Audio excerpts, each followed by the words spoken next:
This looks so weird when I blink. I'm gonna try not to make this awkward, but I'm awkward, so. Anyways, I feel like I'm talking to myself. It's so weird. I'm gonna do a get to know me before we go on this YouTube journey. Just so you can know, like, my background and stuff. I wrote it on my phone, so my ADD self will probably get distracted at least once or twice. Best of luck to me. Anyways, yeah, I just wanted to preface these YouTube videos before, I talk about, like, the deeper stuff. Because I know personally, I don't like listening to people if they haven't been through anything. Like, sometimes when people are talking, I'm like, you've had the easiest life. Please stop talking. Anyways, okay, so I guess it started when I was 17. I found out I was being bullied in high school. Actually, this kid, like, DM'd me maybe in March before I was supposed to graduate, and he was like, hey, just wanted to let you know that, like, all these tweets and, like, this Facebook page is actually about you. And I was like, I was devastated. I actually, like, sat with those kids at lunch and shit. I'm gonna curse here because I curse. That was devastating. I had to, like, go back to school and finish. I lost every single club I was in. I was in 12 my senior year. I was top 30 in the senior class.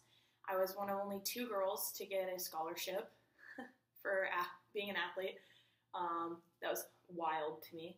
I was SGA vice president. Just, like, the list goes on. Like, I was obviously, like, a good kid, but things just went downhill because I found out, like, just, like, this huge group of kids didn't like me. It all started when this guy told the whole school that I slept with him. He had a girlfriend, didn't sleep with him, couldn't stand him. Literally, I lost my virginity at 21. I was, like, super in love. But anyways, in high school, I was called a whore, a slut, all of that. Literally, like, didn't even talk to guys in high school because all I did was swim. Like, I swam before school, I went to school, and I swam after school. I didn't have time, and I didn't want to. Like, boys to me then and mostly now are stupid. So anyways, this girl thought that I slept with her man, made my life a living hell. I got bullied on Twitter. They made fun of my body. Basically, they made fun of just, like, my cockiness. And I had the cockiness because I knew that people didn't like me, and it was a way that I protected myself. So just, like, towards the end of my senior year, I think I ended up missing more days than I actually went to. That was wild. I still graduated with, like, a 3.4, but going into my senior year, I had, like, a 3.9. So if it weren't for my mom, I wouldn't have graduated. She literally, like, drugged me to school. It was terrible. I turned around and, like, packed my stuff and left for Indian River. I get to Indian River. The boy that I actually liked for 2 years was starting to date my roommate, so that was fun. I never slept with him, so, like, it wasn't, like, a deep hurt, but it was still just, like, on top of everything. And my coach started being really mean to me. He would stand me on the pool deck, and he told me I could spare to lose some weight, that I should go on a diet, that I wasn't cut out for it, blah, blah, blah, verbally abusive. I think he's actually out of a job now. Whatever, he shouldn't be teaching kids anyway. Not if you're going to talk to him like that. So I left. We were doing 125s, underwater, no breath. So when I got my first panic attack, I did 75, no breath. I said I need to go use my inhaler. We were actually taking, like, a 3-minute break. He was like, you better run. I ran. I came back. I was like, couldn't breathe. That's my cat. Hello. She's so fucking nosy. I came back, and he was just, like, in front of my entire team, which is boys and girls, and people that I considered my friends, was just like, you don't belong here. You're not cut out for this. And I was just like, at that point, I was just done. I was done with everything and everyone. I went to my locker. I grabbed my shit. I went back to my apartment. I started packing my truck up, and I left. I called my mom in the car, and I was like, we're done here. I guess we can come back after Christmas break and get the rest of my stuff. I went home for Christmas break. Again, this is like December of my freshman year in college. This is December 2012, just to keep the timeline going. I went for a run in our neighborhood and passed out because, you know, at this point I have an eating disorder. I'm making myself throw up. I'm allergic to everything, but we don't find that out until I pass out in my neighborhood. And my mom comes and finds me, and she's like, all right, something's like seriously wrong. We're taking you to the doctor. We're going to get you tested. You know, God bless Debbie, literally an angel. So I'm allergic to wheat, corn, tomatoes, peanuts, almonds, sesame seeds, extremely allergic to grass, extremely allergic to trees, like EpiPen allergic. The other ones, I just can't eat them. So I've been eating peanut butter crackers before I go swim, freaking pasta, you know, everything I'm allergic to was my diet, all of it. So it's no wonder I'm not losing weight and I can't keep up in practice. My body's like literally dying from the inside out, on top of just being extremely depressed and disappointed in myself. So, you know, I think this is like February-ish, 2013. I start getting like better, and I'm like, I'm going to move to Tallahassee and live with my best friend. So I do, and I'm still depressed there, and I stuck it out for 2 years. Everybody had a boyfriend or a girlfriend. They were all busy. I just couldn't get my shit straight, so I called my mom. If I don't come home, I'm going to kill myself. Dead serious. I just had nothing to live for at that point. I come home December 2015. I'm trying to take classes again. It's not working. You know, I just start working on myself by myself. We'll get to that at a later point. I meet a boy, May 2015, fell in love. Fast forward, April 2016, he breaks up with me because I'm depressed and anxious, and our relationship's just like not working. We broke each other's hearts. I just literally he was my doctor and my therapist, not my boyfriend. I just vented to him. I expected him to swoop in and save me.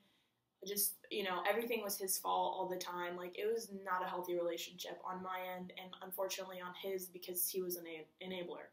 And we didn't really realize what was happening until maybe a year ago. And it's sad, but that to me, after everything, was just a moment where, you know, I've been going through all this since 2011. And 2016, I'm finally like, fuck, I have an eating disorder. I don't want to be around the boy that I thought I was going to marry and the love of my life, swimming. I have nothing. I have nothing going for me. Nothing. I live with my parents. I can't hold a job because I'm too sick. Like, there was nothing there. Nothing. And I was like, this is rock bottom, Shelby. This is rock bottom. So I was just like, you know what? My parents didn't raise a quitter. There's nothing left in me. Hey, Callie. There's nothing left in me. And I literally remember looking in the actual mirror and just being like, what do you want to do? It's make or break time, bit. And this always gets me choked up, sorry. I was just like, we gotta fix this, because losing him was devastating, but knowing that I had nothing, like most people, like when they go through a breakup, they're like, I'm gonna go to work, I'm gonna go to the gym. Like, I couldn't do anything but lay in bed. So it was extra hard, and just, you know, I was like, you gotta ask for help. Told my mom I had an eating disorder, literally stopped making myself throw up, because I think my older brother was like, I had bulimia, and at this point, it was the only thing I could control in my life, so I was throwing up every single meal. So 3 meals a day, I was running to the bathroom and puking. I think my older brother was like, you know, one day you're just gonna die over the toilet. Like, your heart's just gonna give out. And I was like,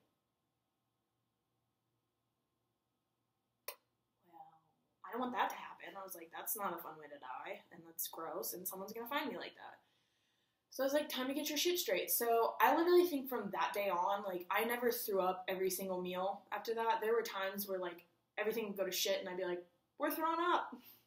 And I would, but I think November 2016, like, after Thanksgiving, I was like, you know what? This is how we do it. We just eat, like, small portions. You know, we just mentally get through it. We're like, you're fine, you're fine, you're fine, you're fine, you're fine, until my food's digested. And literally from then on, like Thanksgiving 2016 until today, I asked for help from my family. I lived at home. I'm 24 now. I was 22 at the time. I told them everything. They knew everything. That I didn't want to be here. Everything that was going on. I told the doctor, I was like, I'm not actually going to go through with it because I couldn't imagine leaving my mom and little brother like that. Like, I literally just can't do it. I can't. I know I'm terribly miserable. Like, I don't want to be here, but at the same time, I don't want to leave them like that because they've done everything for me. So I got help. I got on medicine. I'm on birth control. I tried Zoloft, but that didn't work for me. What's in my cup of tea? I can finally work out, but because of the lupus, which I also diagnosed myself with, I walked into the doctor's office. This was my 14th doctor in 6 years. Probably around 70 doctor's visits. Universal healthcare should be a thing because my parents paid so much money. Anyways. Yeah, I walked into my doctor's office and I was like, test me for lupus. This was last November 2017. He was like, but you don't have the butterfly rash on your face. I was like, test me, dude. Comes back positive. I was like, fuck, why am I celebrating? I have an autoimmune disease. But it was nice to know that I had always had this. It was nice to connect the dots and be like, it wasn't your fault. What happened to me in high school was ignored. I never dealt with it. And then I moved to swimming, and then I moved to a relationship, and it was just always like piece after piece, and my body and my spirit were just like, we gotta acknowledge some shit, dear. You gotta go back to where it started. And I did. And so for 2 years, I isolated. I asked for help. I went to therapy. I got on medicine. I still go see my doctor regularly. And sorry, for some weird reason, someone's texting me. It's made all the difference, but at the same time, I still have a lot of moments where I'm like, fuck, I really wish I wouldn't have gone through all of that. Like, I'd be done with school, I'd probably still be in that relationship and happy, but I do have moments now where I see why it didn't work out, and I'm like, thank you, but at the same time, I'm like, all my friends are graduating and making, 5 and 6 figures, and I'm like, I just moved out, and I'm just now, like, getting on my feet, and just now getting my AA, but at the same time, like, I would have graduated with a psych degree, and that's not what I actually want to do. I want to be a speech pathologist, and it's just like, all the bullshit was really worth it, and the older I get, the more I see that, and the more I'm thankful for it. So, that's a little get to know me. It's my literally life story. Well, probably about 60% of it, because I'm going to keep some of it to myself for the sake of my sanity. But hopefully that helps you guys get to know me a little bit. You can always DM me any questions or anything you'd like me to touch on. In my next videos, I will be talking about a lot of stuff, especially the depression, anxiety, going to school with lupus, gym anxiety, because that's a new one that I had to nip in the bud. But anyways, so that's it.